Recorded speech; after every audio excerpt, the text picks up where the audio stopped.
اعوذ باللہ من الشیطان الرجیم بسم اللہ الرحمن الرحیم۔ قرآن مجید قل للمؤمنین یغضوا من ابصارہم، مومنوں کو ارشاد فرما دو، مومن مردوں کو اے محبوب حکم ارشاد فرما دو کہ اپنی نگاہوں کی حفاظت کریں، اپنی نگاہوں کو جھکا کر رکھیں، اپنی نگاہیں کسی غیر محرم عورتوں کے اوپر نہ ڈالیں، اپنی نگاہوں کو جھکا کر رکھیں۔ یہ مومن مردوں کو کیا کیا گیا؟ حکم دیا گیا، قرآن مجید کے اندر حکم دیا گیا۔ اور ہمارے مسلمان بھائی، مومن بھائی، وہ کردار کے اتنے پاکیزہ ہوتے تھے، کردار کے اتنے اعلیٰ اور اتنے پاکیزہ اور اتنے بلند رتبے پر فائز ہوتے تھے کہ ان کے کردار کو دیکھ کر، ان کی عادات کو دیکھ کر، ان کی پاکیزگی، ان کی تقوی، ان کی طہارت کو دیکھ کر غیر بھی کلمہ پڑھ کے مسلمان ہو جایا کرتے تھے۔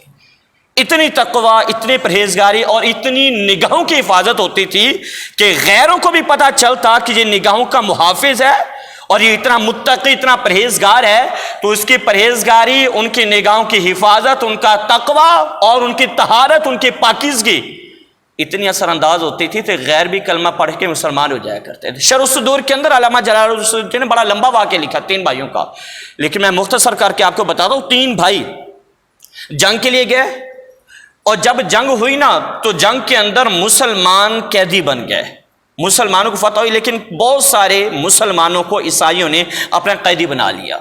ان میں 3 بھائی بھی تھے، سکے 3 بھائی تھے، اور ابھی جوان تھے، اٹھتی ہوئی جوانیاں تھی، اور 2 سال 3 سال عمر کے فرق سے تھے، اور تینوں جوان تھے۔ تو عیسائی بادشاہ کے پاس پیش کیا گیا، ان کے دربار کے اندر۔ تو عیسائی بادشاہ نے انہیں کہا کہ تم ایسا کرو، اسلام کو چھوڑ دو تو تمہاری جان بچ جائے گی، اگر اسلام نہیں چھوڑو گے تو یاد رکھنا کہ تمہیں ایسی سزا دیں گے کہ ہر کوئی یاد رکھے گا۔ تو تمہاری بہتری اسی کے اندر ہے کہ تم کیا کر دو، دین اسلام کو چھوڑ دو اور عیسائیت کو اختیار کرو۔ مسلمانوں نے کوئی جواب نہ دیا، 3 بھائیوں نے کوئی جواب نہ دیا۔ بادشاہ پھر بولا، عیسائی بادشاہ اس کے دربار کے اندر کھڑے ہوئے ہیں تینوں بھائی، کہنے لگا تمہاری جوانی کو مجھے ترس آتا ہے، اور نہیں تو میں تمہیں کیا کر دوں گا، اسی وقت میں حکم دوں گا اور تمہاری گردنیں اڑا دی جائیں گی۔ اب مجاہدین بولے تھے، انہوں نے بس یہی جواب دیا کہ غلامان محمد جان دینے سے نہیں ڈرتے، یہ سر کٹ جائے یا رہ جائے کچھ پرواہ نہیں کرتے۔ یہ جواب دیا کہ ہمیں کوئی پرواہ نہیں ہے، تو ہمیں ڈراتا ہے موت سے، تو ہمیں ڈراتا ہے ظلم سے، تو ہمیں ڈراتا ہے تشدد سے، تو ہمیں ڈراتا ہے کہ ہماری زندگیوں کا خاتمہ کر دے گا، جو جی چاہے کر، لیکن ہم یہی کہیں گے کہ جان دینی ہے تو رسول اللہ کے نام پر دینی ہے، اسلام پر جان دینی ہے۔ انہیں کہا یہ نہیں مانیں گے۔ تو مسلمانوں کو آخرکار انہوں نے شہید کرنے کا منصوبہ بنایا۔ بہت بڑا کڑھا تیل کا لایا گیا اور اس کو ابالا گیا، اور جب تیل شدید گرم ہوا، ابل رہا تھا، تو بادشاہ نے کہا کہ ایک مسلمان بھائی کو پکڑ کر ڈالو۔ اس کو ڈالا گیا، ہڈیاں اوپر تیرنے لگی۔ اب دونوں بھائی ڈرے نہیں ہیں، ڈر نہیں گئے، بلکہ ہر بھائی دوسرے سے کہنے لگا کہ پہلے میں جاؤں گا حضور کے نام پر قربان ہونے کے لیے، میں جاؤں گا حضور کے نام پر اپنی جان نچھاور کرنے کے لیے۔ دوسرے کو بھی ڈالا، تو تیسرے کی جب باری آئی نا، تو وزیر نے بادشاہ کو روک دیا کہ اس کو میرے حوالے کرو، میں اسلام سے اس کو منحرف کرتا ہوں، اسلام چھڑواتا ہوں اس سے۔ دامن مصطفیٰ اس کے ہاتھ میں جو ہے نا، وہ اس کے ہاتھ سے میں دامن مصطفیٰ کو نکال دیتا ہوں، چھڑوا دیتا ہوں اس کو۔ اس نے کہا میرے پاس ایک ترکیب ہے، طریقہ ہے کہ میں اس کو گھر میں لے جاؤں گا اور گھر کے عورت کے ذریعے سے اس کو اسلام سے دور کر دوں گا، عورت کے ذریعے سے۔ بادشاہ نے کہا جی لگتا تو نہیں ہے، لیکن تو لے کر چلا جا۔ اب وہ ایک بھائی جو بچا تھا نا، اسے وزیر لے کر اپنے گھر کے اندر چلا، اور وہ بھی عیسائی ہے، اس کی ایک بیٹی ہے نوجوان۔ اس کی ترکیب یہ تھی کہ اپنی نوجوان بیٹی کو چھوڑوں گا تنہائی کے اندر، کمرے کے اندر، اور اس کو اسلام سے منحرف کر دے گی، اسلام سے دور کر دے گی اپنے حسن کے جال کے اندر، اور اپنی جوانی کے نشے کے اندر اس کو مست کرے گی اور دین سے دور کر دے گی، اسلام سے دور کر دے گی، اور دامن مصطفیٰ اس کے ہاتھ سے نکل جائے گا۔ تو کیا ہوا، وہ گھر لے کر گیا، ایک کمرے میں بند کر دیا، اپنی بیٹی کو بلوایا، بیٹی کو سارا پلان بتایا، ساری حکمت عملی بتائی اور کہا کہ تو اگر اس کو اسلام سے دور کر دینا تو ہم مالا مال ہو جائیں گے۔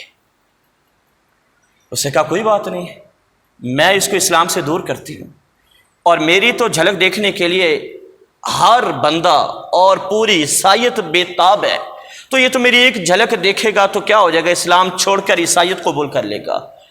وہ کہہ کر اپنے والد کو دروازہ کھولا، جس کمرے کے اندر وہ مومن تھا، مجاہد تھا، مسلمان تھا، متقی، پرہیزگار تھا، اس کمرے کا دروازہ کھول کر جب اندر پہنچتے ہیں نا تو اندر جا کر کیا دیکھتی ہے کہ وہی نوجوان جس کو ورغلانے کے لیے آئی ہے، بہکانے کے لیے آئی ہے، اللہ کے قرآن کی تلاوت کر رہا ہے۔ اس نے دیکھا اب وہ بندہ تلاوت کر رہا ہے، قرآن پڑھ رہا ہے، قرآن پڑھ رہا ہے، آدھی رات گزری، وہ سوچ رہی ہے اب میری جانب دیکھے گا، لیکن اس نے نگاہوں کی حفاظت کیسے کی؟ قرآن کا جیسے فرمان قل للمؤمنین یغضوا من ابصارہم، اپنی نگاہیں نیچے جھکا کر رکھو۔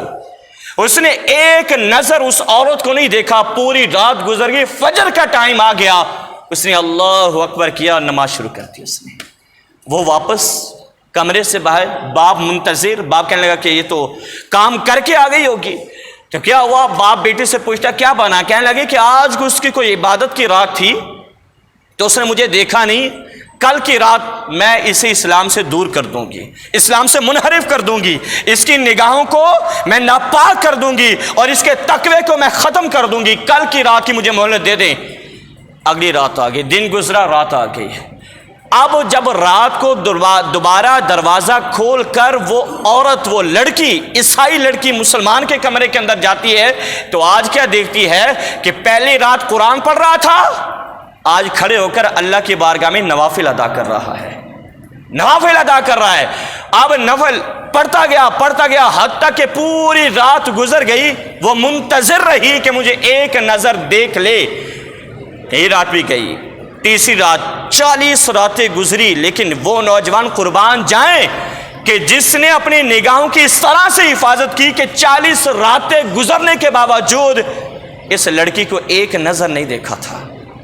جب 40 راتیں گزری نا، اب لڑکی خود بولی، کہنے لگے مجھے بتا تو صحیح تیری آنکھوں میں کون سا حسن کے بسا ہوا ہے، مجھے بتا تو صحیح تو کس جمال کا دیوانہ ہے، مجھے بتا تو صحیح تو کس ہستی کا دیوانہ ہے کہ تو نے مجھے 40 راتیں ہو گئی، تو نے مجھے دیکھا تک نہیں، ایک نظر بھی نہیں دیکھا۔ تو اس نے جواب یہ دیا کہ جس کی نگاہوں میں حسن مصطفیٰ رچ چکا ہو، جس کی نگاہوں میں مدینے والا بس چکا ہو، اور جس کی نگاہوں کے اندر کملی والا آ چکا ہو، وہ نگاہیں کسی اور کو دیکھتی نہیں ہیں، اور قرآن کے اندر جس نگاہوں کی حفاظت کا اللہ نے حکم کیا ہو وہ نگاہیں کسی اور کو تکتی نہیں ہیں۔ تو اس بات کا اور اس مکالمے کا، ان باتوں کا اس عیسائی عورت پر اتنا اثر ہوا، اسلام تو اس کو چھیننے کے لیے آئی تھی، خود کلمہ پڑھ کے مسلمان ہو گئی تھی، خود کلمہ پڑھا اور کیا ہو گئی؟